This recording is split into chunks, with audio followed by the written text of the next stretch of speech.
Think about it. That person who hurt you years ago is probably sleeping peacefully right now, living their life. Maybe they don't even remember what they did. Meanwhile, you spend nights replaying conversation, imagining responses you'll never give, feeling that anger burning inside. There's a phrase that hurts because it's true. Holding a grudge is like drinking poison and expecting the other person to die. And look, this poison isn't just emotional. Chronic anger increases the risk of heart disease, digestive problems, even cancer. You're literally destroying your own body because of someone who might not even think about you anymore. But here's the good news. You don't have to keep drinking this poison. There's a way out, validated by science and ancient wisdom. And it starts today, right now, in this video. Let's clarify something important. Anger is not the problem. Actually, anger is essential for life. It's a brain defense system that we share even with other mammals. Healthy anger is at NO. When someone invades your space, your boundaries, it arises, protects you, and goes away. Simple as that. The problem starts when you're a child or vulnerable and can't express that anger. So you swallow it, repress it, store it, and that anger doesn't disappear.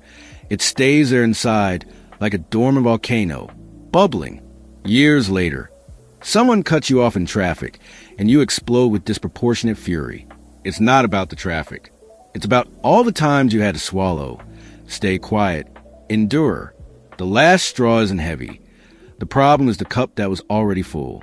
And when that repressed anger turns into resentment, then you get stuck. It's like a car stuck in mud. The more you accelerate ruminating on the hurt, the deeper you sink and the less you move.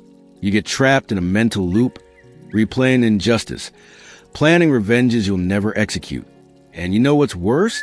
You're not punishing the person who hurt you. You're punishing yourself. You're giving free accommodation in your mind to whoever hurt you. The way out is not pretending you're not angry. It's not repressing again. And it's also not that idea of releasing by punching pillows. That sometimes even makes it worse, because it activates even more brain circuits of fury. The way out is to process. And there's a simple and powerful tool for this. It's called RAIN. R, recognize what's happening in your body right now. Racing heart, clenched fists, short breath. Just observe. Don't judge, just recognize. A, allow. Let the emotion be there without trying to push it down and without exploding at others. Feel it for a few minutes. It won't kill you. Investigate. Ask the crucial question. Is this anger from the present or the past? Did that person really threaten you now? Or did they just touch an old wound? Many times we discover that today's anger is yesterday's pain in disguise. And nurture. Here comes the most beautiful part. You look at that child or that young person who had to repress anger to survive, and you give them the compassion they needed back then. You embrace that wounded part of yourself. Now, there's another fundamental point. Your interpretations about the event that made you angry are the real problem, not the event itself. Do you catastrophize? This always happens to me. Do you generalize? He never respects me. When you learn to question these automatic thoughts, you break the cycle. Ask yourself, is this really true? Is there another way to see the situation? Now we come to the most difficult and most liberating part, forgiveness. But attention, forgiving doesn't mean forgetting. It doesn't mean saying what they did to you was right. And it definitely doesn't mean going back to relating with whoever hurt you. Forgiving is an intelligent decision to stop carrying a useless weight. It's stopping fighting with the reality of what happened. And look, the first forgiveness needs to be for yourself. Forgive yourself for being hurt, for not reacting the way you would have liked, for being vulnerable. You did what you could at that moment. Forgiveness is not a feeling you wait to arrive. It's a decision you make, even while still feeling anger. It's telling your unconscious, I set this person free to be as they are, and I take care of my life now. A powerful practice comes from Buddhist tradition, cultivating compassion. Not necessarily for the person who hurt you, but for the confused and limited humanity that we all are. That person acted that way because they were confused, hurt, ignorant about the consequences. This doesn't justify it, but it helps you let go. Another practice that disarms the time bomb of resentment. Pray for whoever offended you. And calm down. You don't need any religion for this. Praying here simply means mentalizing something good for that person. It can be a thought that they find peace, that they be enlightened, that they learn and evolve. It's not because the person who hurt you deserves it. That doesn't even matter. It's because you deserve to free yourself from this weight. This act is about you, solely and exclusively about you. It's an act of self-care, not kindness toward whoever hurt you. When you manage to separate yourself mentally from that person, when you stop wishing them harm and start wishing indifference or even good, you break the chain that bound you to them and start focusing only on yourself. This attitude takes away their power to mess with your stomach and leaves you free to breathe in peace. And finally, reframe the pain. Instead of asking, why did this happen to me? Ask, what can this teach me? Every wound has a potential to make you wiser, more compassionate, stronger. The hurt can soften the rock of your being if you allow it.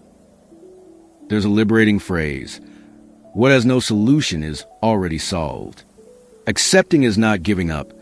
It's stopping fighting against what you can't change. You can't change the past. You can't force the other person to acknowledge the harm they did. You can't undo the injustice. But you can choose what you do from now on. And here's a truth nobody tells you. Life is not about living in permanent joy. Normal is oscillating between good and bad moments.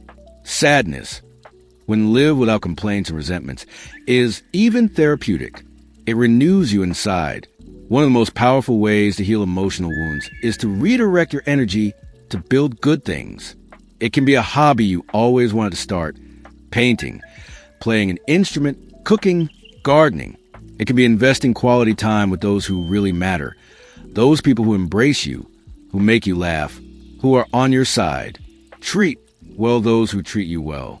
Stop spending energy trying to fix whoever broke you and start nurturing whoever strengthens you. You can also serve others, volunteer work, helping those in need, donating your time. When you shift focus from your own pain and put energy into creating, loving, building something new, something magical happens. You don't just distract yourself from the wound, you literally build a new you on top of it. The best revenge is not retaliation. It's living well. And remember, the person who hurt you cannot enter you. If the hurt is there, living in your chest, occupying your mind, it's you who is allowing it. And if you've allowed it until now, you can stop allowing it today. You have two very clear choices. Continue where you are, ruminating and suffering alone, or start the healing process now. Think about it. You've already transformed because of this hurt. You're not the same person as before.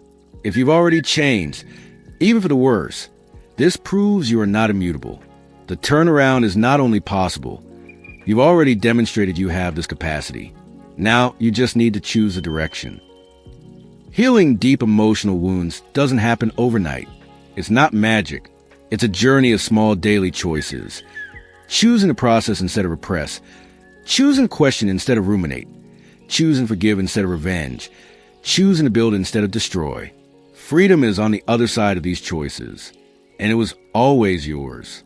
Are you ready to stop drinking the poison? To let go of whoever hurt you and move forward? The decision is yours. And the moment is now. And remember, if you feel the weight of anger and resentment is too big to carry alone, don't hesitate to seek a psychologist.